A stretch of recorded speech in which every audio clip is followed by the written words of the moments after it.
Join me as I challenge myself to master English slang like a native speaker in just 1 week. Mastering English slang is a game-changer for anyone looking to sound like a native speaker. It's a key to unlocking a more natural and fluent way of communicating in English. When you learn to use slang correctly, you'll be able to express yourself more freely and confidently, and connect with others on a deeper level. In this video, we're going to explore the world of English slang, and I'll share some tips and tricks on how to master it like a pro. When it comes to learning English slang, one of the biggest challenges is understanding context and usage. Let's face it, slang can be tricky, and it's easy to get it wrong. Many learners struggle to figure out when and how to use certain slang terms, and it can be frustrating when you're not sure if you're using them correctly. Another challenge is that slang is often culturally specific, so what's cool in one culture might be totally unheard of in another.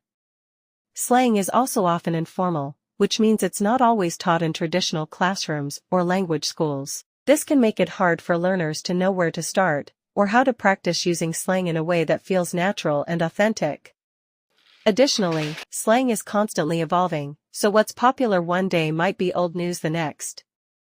This can make it tough for learners to keep up, especially if they're not surrounded by native speakers who can teach them the latest lingo.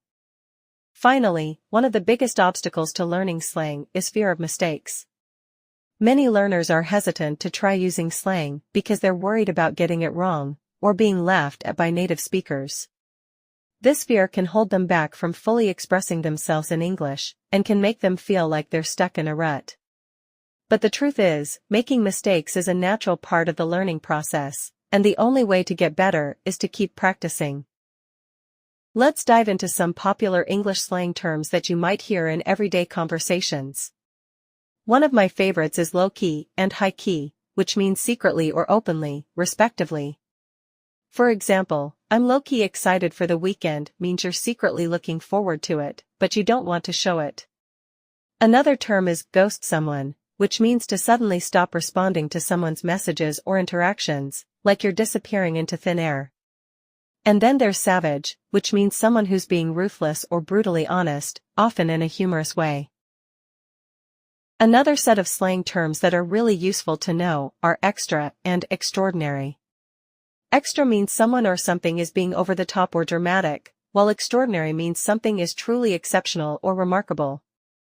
For example, that Halloween costume was extra means it was way too much, while that concert was extraordinary means it was truly amazing.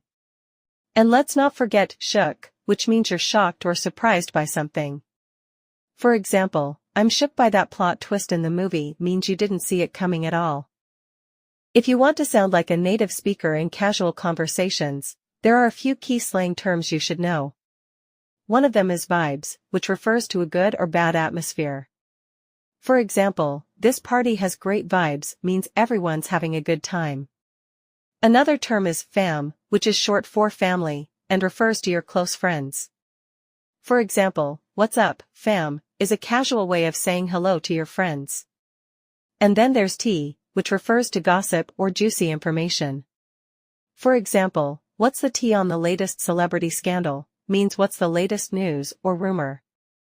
Incorporating slang into your everyday conversations doesn't have to be difficult.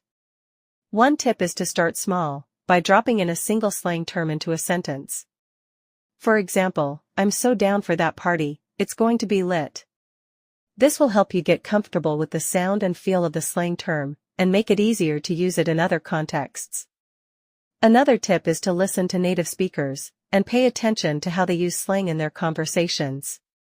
This will give you a sense of how to use the terms naturally and authentically. To recap, mastering English slang is all about understanding context and usage, overcoming fear of mistakes, and practicing regularly. By incorporating a few key slang terms into your everyday conversations, you'll be able to sound more natural and fluent, and connect with others on a deeper level. Thanks for watching, and I'd love to hear from you. What's your favorite English slang term, and how do you like to use it in conversations? Let me know in the comments below, and if you want to learn more about mastering English slang, be sure to check out my next video on related topics.